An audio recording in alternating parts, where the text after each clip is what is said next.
Comfortable तो नहीं ही हो तो बेहतर है, क्योंकि डोनाल्ड ट्रंप पर जितना जितना भरोसा किया जाए वो शायद अपनी ही रिस्क पर किया जाए। तब वो जब जंग की शुरुआत हुई थी तब भी उन्होंने यही कहा था कि 4-5 दिन का मामला है, ख़त्म हो जाएगा, 2-3 हफ्तों का मामला है, ख़त्म हो जाएगा।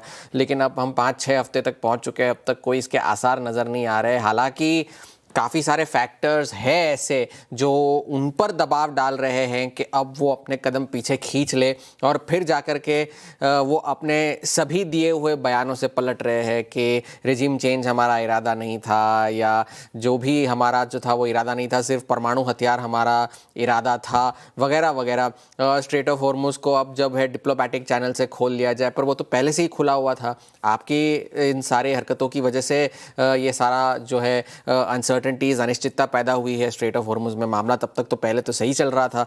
तो ये सारी बातें हैं और काफ़ी सारे कन्फ्लिक्टिंग रिपोर्ट्स है। अगर आप ईरान के राष्ट्रपति का भी अगर आप ये जो अल्यूजन चल रहा है कि जो उन्होंने कहा कि ईरान जंग ख़त्म करने के लिए तैयार है, लेकिन उन्हें गारंटीज़ चाहिए, गारंटीज़ के आधार पर ही जंग ख़त्म होगी, ये उनका आधिकारिक बयान नहीं है। ना तो उनका आधिकारिक बयान है, ना तो उन्होंने अपने किसी सोशल मीडिया पर पोस्ट किया है।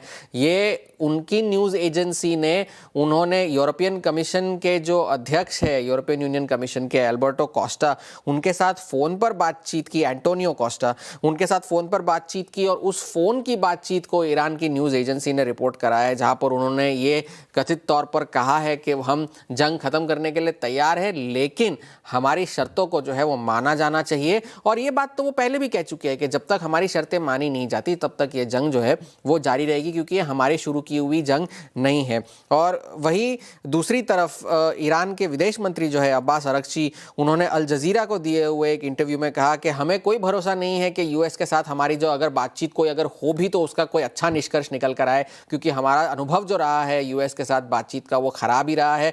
ट्रस्ट जो है वो बिल्कुल ज़ीरो है।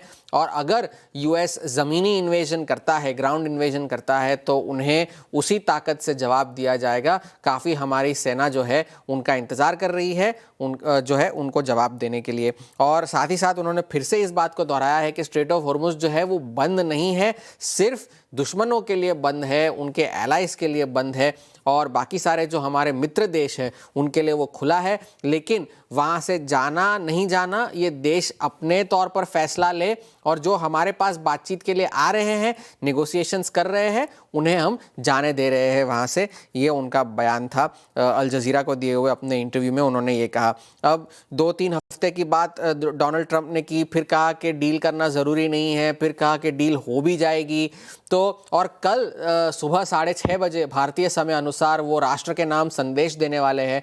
तो बाजार इस उम्मीद में है कि फिर से एक टाको निकल कर आ जाए, ये कह दे कि भाई हम जंग जीत गए हैं, जंग खत्म हो गई है, वगैरह वगैरह।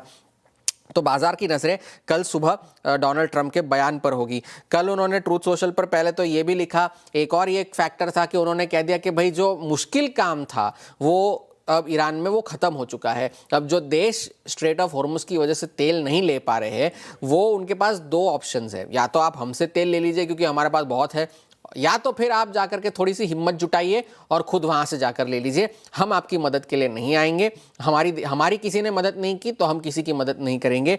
ये डोनाल्ड ट्रंप ने कल ट्रूथ सोशल पर लिखा। इस वजह से बाजार थोड़ा सा जो है कल आपको रिस्क रैली देखने मिली, रिस्क रिलीफ रैली देखने मिली। डाउ 1100 अंक चढ़कर बंद हुआ, नैस्डैक लगभग 800 अंक चढ़कर बंद हुआ, गिरे भी उतने ही हैं, दोनों करेक्शन टेरिटरी में जा चुके थे शुक्रवार के क्लोजिंग आते आते।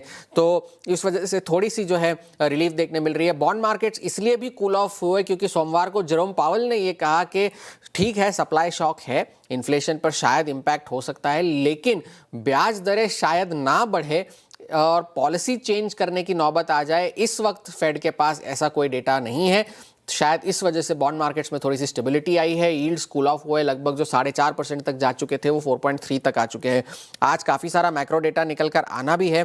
रिटेल सेल्स आने हैं, जॉब्स रिपोर्ट एडीपी की आनी है, मैन्युफैक्चरिंग पीएमआई आना है। तो काफ़ी सारी चीज़ों पर बाजार की भी नज़रें होंगी। लेकिन एक बात आप ध्यान में रखिएगा कि डॉलर अभी भी 100 के पास बना हुआ है, ब्रेंट अभी भी 105 पर बना हुआ है। इन सभी बयानों के बावजूद वहां पर कोई गिरावट देखने नहीं मिली है।